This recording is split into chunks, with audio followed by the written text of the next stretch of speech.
kapag ka may negosyo ka, may ginagawa ka, dapat isa sa improve mo, ma-develop mo ay yung pagiging creative mo. Halaga ng kapag ka tayo ay gumising ng maaga. Number one, maaga din lang ang tulog mo. Siyempre, ang hirap gumising ng maaga pagka late kang tutulog. So yun yung unang benepisyo na kapag ka tayo ay gumigising ng maaga, nakakatulog din kasi tayo ng maaga. Pangalawa, kung hindi ka naghahabol sa maraming trabaho na gagawin mo. Kaya minsan tayo aligaga sa mga gagawin natin, especially kung ikaw ay nagtatrabaho, oras ng pasok mo ay 8 a.m. pero nagising ka ng 7:30, maghahabol ka na ng oras yan. Pero kapag ka ikaw ay nagising ng maaga, nakakapag-prepare ka pa ng mas maayos. Pangatlo, marami kang mga iisip na mga magagandang idea na pwede mong magamit sa iyong personal na buhay. Ganun din sa negosyo mo. Lagi nga nilang sinasabi na ang pagninegosyo ay labanan ng idea yan o kaya naman ay labanan ng isip yan. At lagi nating tatandaan, ang pagbabago at pag-asenso ay hindi biglaan,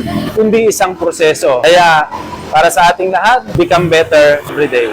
See you sa next video, kaibigan.